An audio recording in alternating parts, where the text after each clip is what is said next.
All right. Well, if I was going to give a title to this sermon, it would be Mission, Not Our Idea. When we think about mission, just to back up a little bit here, we will encounter all kinds of feelings in ourselves, depending on who we are, how we're wired. Some of us missionaries, we can get stuck, being on the pedestal. We're the church's celebrities, right?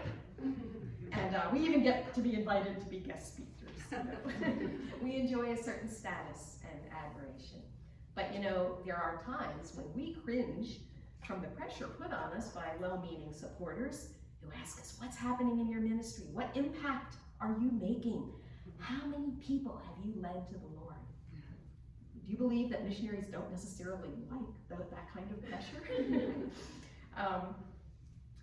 There are those that I am aware of, many well-educated academics, who get tied up in knots at the very thought of mission, aware of the kind of insidious presence of cultural assumptions, and there's power dynamics, and there's this seeming arrogance of offering a one-size-fits-all answer, Jesus, into a complex tapestry of cultures and faiths and life experiences. Cultural imperialism, paternalism, complicity with colonialism, economic exploitation, all kinds of ugly things that have been and can continue to be part of the story of mission. So these things can grind us to a halt and cause us to doubt our motives and retreat, right? This stifling of our voice has nothing to do with the passion that fills the biblical record. What does it mean in your world, this idea of mission? I mean, one thing it means is that you're going to be asked for money, right? Those things go together. We'll take a mission offering today, right? What a good thing.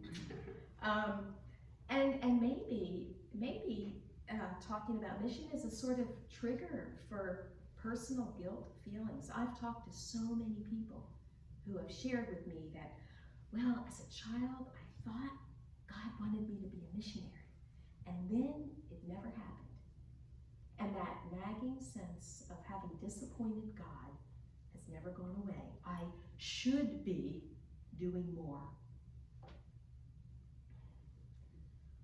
Or maybe it's that kind of puzzling challenge that you talk about in leadership meetings. How are we as a church meant to be missional?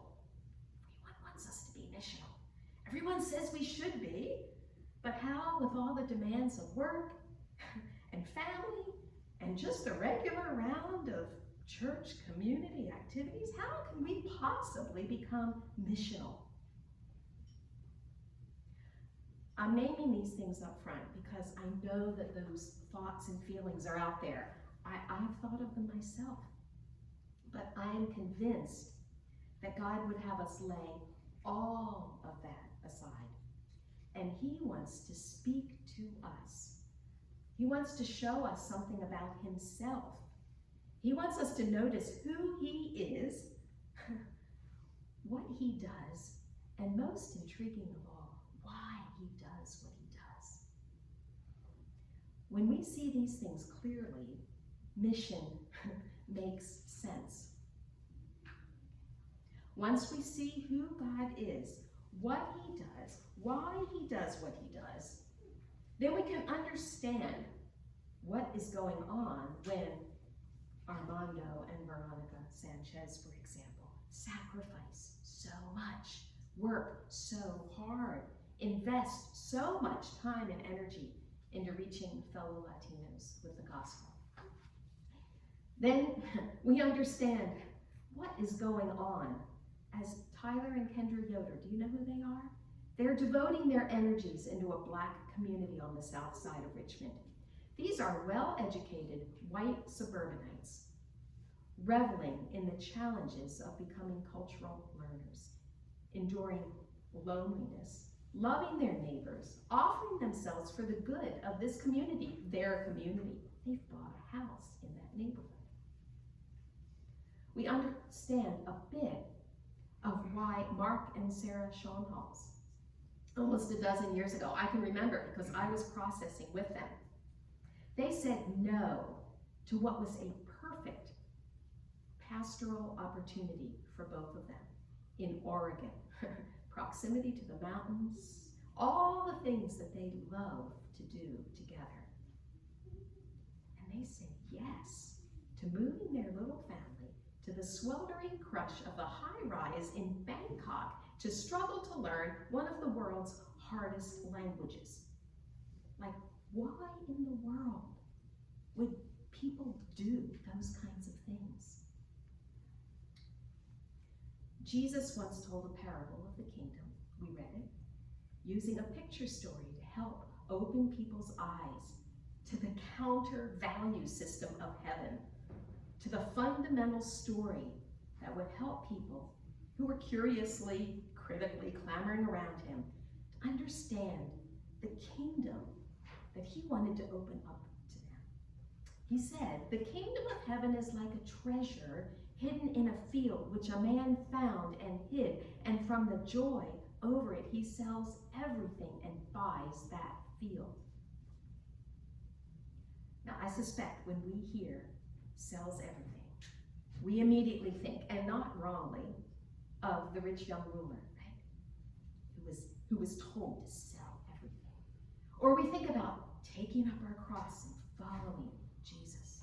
We think of the disciples who left everything. Yes, they needed to leave everything. Sell out, give it all to Jesus. There is indeed a treasure that we're meant to lay hold of, so that we can say with Paul, "Whatever things were gained to me, those things I've counted loss for the sake of Christ." But I think that before we drill down on our part in the story, we ought to think about how this is also primarily, I think, and first, a story of God's heart, his side of the story. I believe that Jesus is telling the overarching story of the kingdom. This is Jesus putting in story form where he finds himself in the drama. The long story that began when the world began and won't end until the kingdom comes in its fullness. This is the gospel story, and it describes the very heart of God's mission.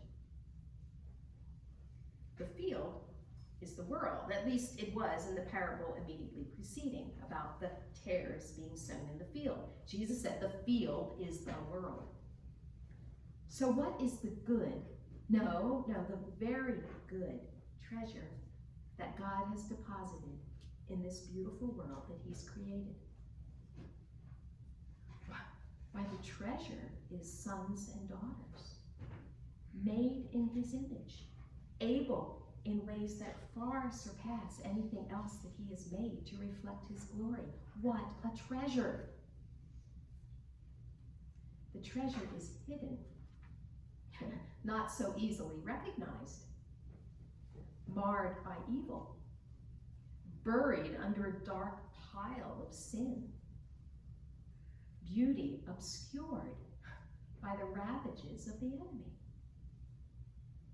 The word find that is used as Jesus tells this story is not the simple aha of an unanticipated random discovery. It's a word that conveys intentionality, a seeking. Does it not recall for Jesus and for his hearers the Genesis story in which God went searching for a treasure that was not just hidden but hiding? Adam, where are you? Adam, where are you? Throughout the biblical text, we hear the question.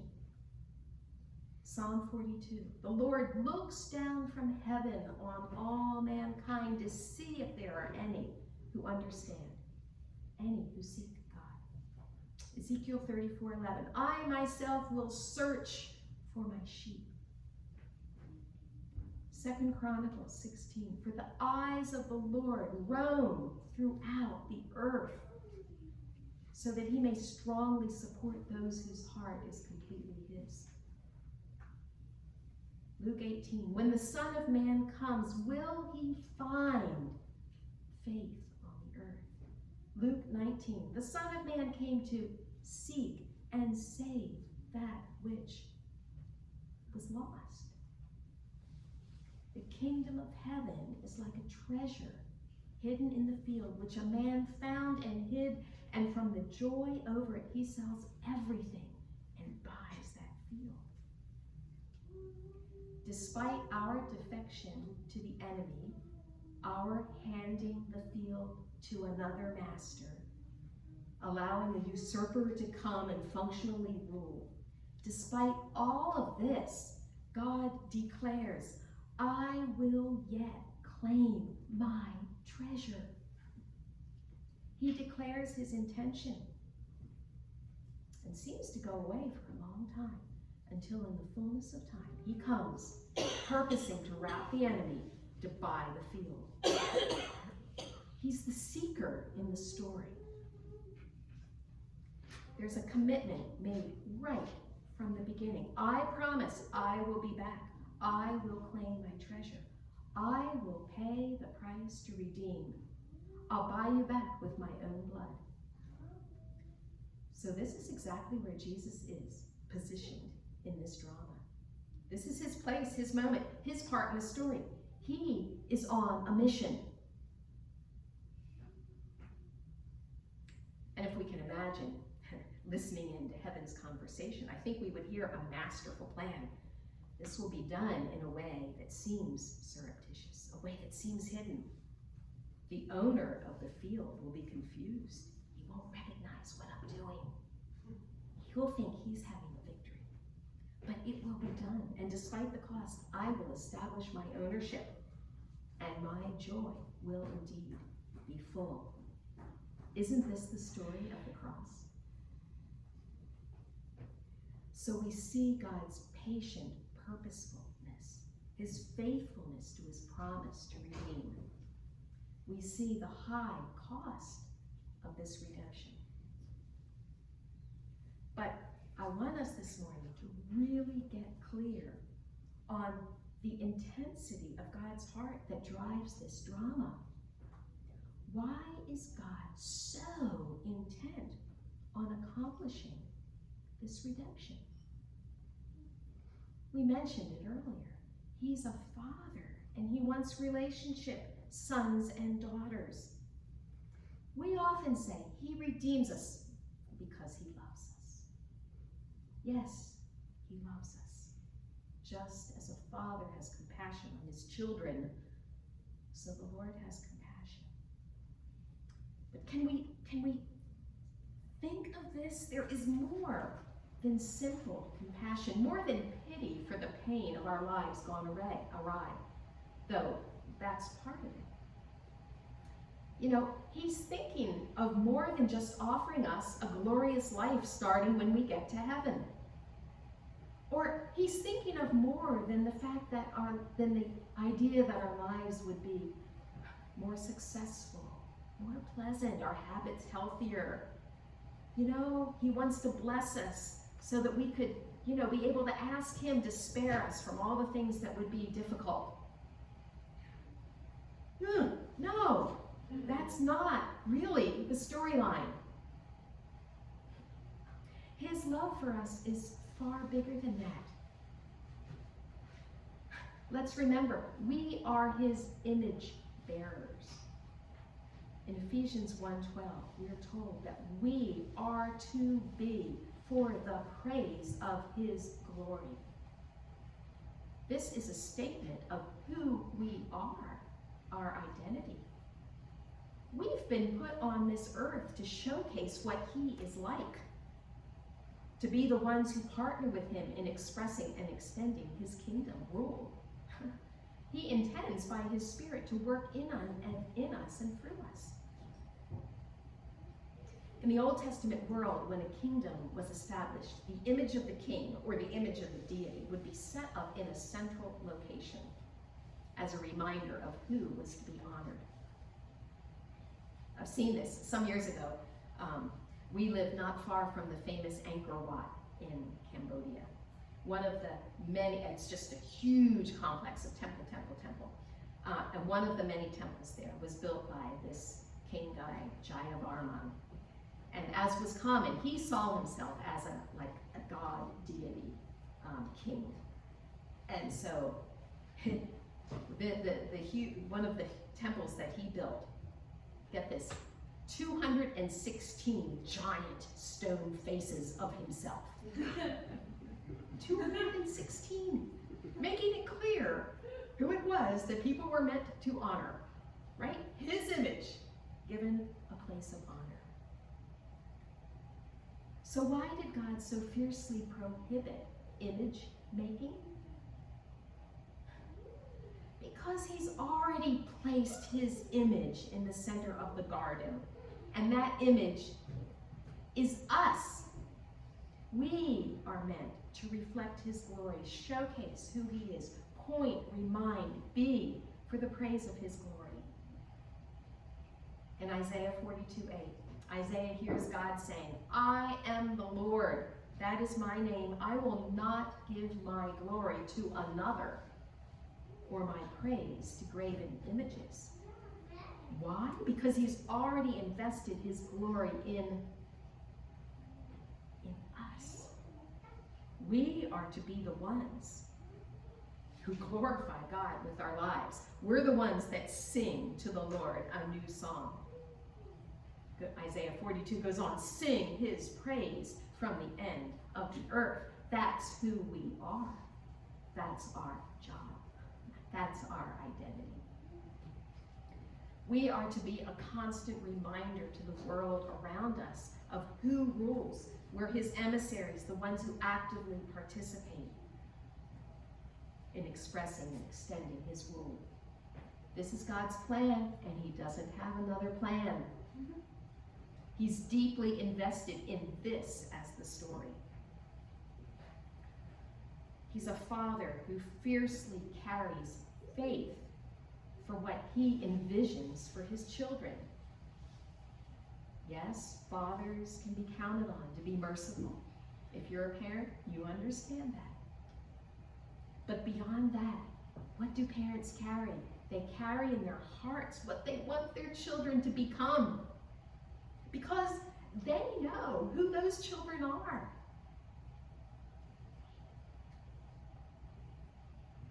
So for God, he's not about to allow his dream to be stolen. He will, on the costliest of terms, reclaim his investment in those who bear his image, who have fallen short of what? Fallen short of the glory of God. So, where else do we see this purposeful passion? I can't help but talk about this. Jesus told another story to describe to the scribes and Pharisees God's attitude towards sinners. How God sees these ones that the Pharisees are so likely to look at with no more than disdain and judgment. A story that we mistakenly call the prodigal son. But isn't this about the prodigal father, this lavish, extravagantly loving father? I'm trusting you to be familiar with the story. And also, if you know anything about the cultural framework of Jesus' listeners, you would get it that by asking for his share in the inheritance, the younger son has essentially said to his father, I wish you were dead. Not when to mandate or dictate or withhold freedom of choice, the father obliges him. But we can see that the prodigal father, despite all that the son has done, insists on holding on to his investment, which is not money, but the life of his son. And as the story goes on, while the son was still a long way off, his father saw him. He was looking. He was waiting, seeking. You could preach a year of sermons on this text, and I'm not going to do that. But I just want us to grab one small picture of this well-to-do father, no doubt a man of stature in his community. There's a book by Kenneth Bailey that elaborates all of this. spent his life in a Mideastern context, and he knows that such a man of stature would never run. For one, his heavy robes would make it all but impossible. He would maintain his dignity. But in this case, this man throws dignity to the wind. He picks up his robe, shamefully baring his spindly legs and knobby knees, and he humiliates himself in order to run and protect his son from the scathing judgment of the community. Is this not a picture of God? God, who is he? A passionate yet patient seeker, a father seeking lost sons and daughters. What has he done? He's provided his only begotten Son to cover the sin of his lost sons, to redeem us from our filth, to brush off the dirt of our having been buried under the soil of the world, purposing, as we're told in Romans 8, to bring many sons to glory. So my question to us this morning, as we try to see mission from God's point of view, can we see the way that God sees? In 1995, which I admit is getting to be a long time ago, I and two of our daughters, Bethany was 12 at the time, and Jessa was 8 months old. We were on a flight from Bangkok to Calcutta to visit Bethany's sister, who was at a boarding school in India. And God used, I don't have time to tell the whole story, but maybe someday, but Mother Teresa was our seatmate. Okay? Mother Teresa was our seatmate. And God used this extraordinary privilege to give me a glimpse of something so powerful that it's been taken years to sort of unpack all that God taught me in that little encounter. Everything she said and did conveyed the fact that she had a whole different way of viewing the world. One of the things she did, she asked the stewardesses to bring her all the leftover food on the plane, okay, for her children. So she saw value in what other people discard. And her estimation of what would normally be thrown thoughtlessly into the garbage chute meant that the stewardesses came at the end of the flight with this precious, carefully held offering in plastic bags. This is the story of her life. Did she not see something of value that other people were just inclined to ignore? Wasn't this the heart of who she was? Seeing value where others don't. This way of seeing cuts through and runs counter to our common ways of seeing. This perspective made her a participant in God's mission. The atmosphere on that plane was totally transformed.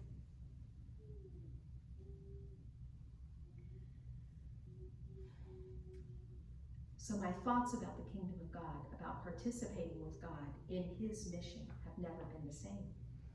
It starts with seeing what God sees. It requires us not to allow our world or our natural self-centeredness, the secular media, to define our perspectives, to provide convenient categories for the people that we meet. We have to see beyond the categories that prejudge. When Jesus looked at Peter and Andrew, he didn't see scruffy fishermen lingering at the bottom of the social ladder. He saw men who would rise up and proclaim his kingdom. The big-hearted father in Luke 15 didn't see a filthy, penniless son who had insulted him and done what was deeply abhorrent to any Jew living with Gentiles and pigs. He saw a son, his heir, one on whom he would place a royal robe.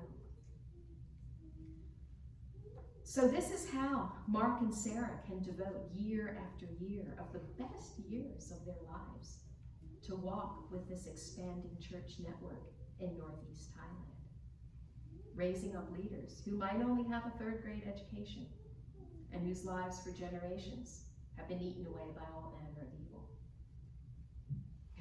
It's what Skip and I discovered that we were experiencing. Once we got to Thailand, we looked back and thought, oh my goodness, we thought that this was just our idea.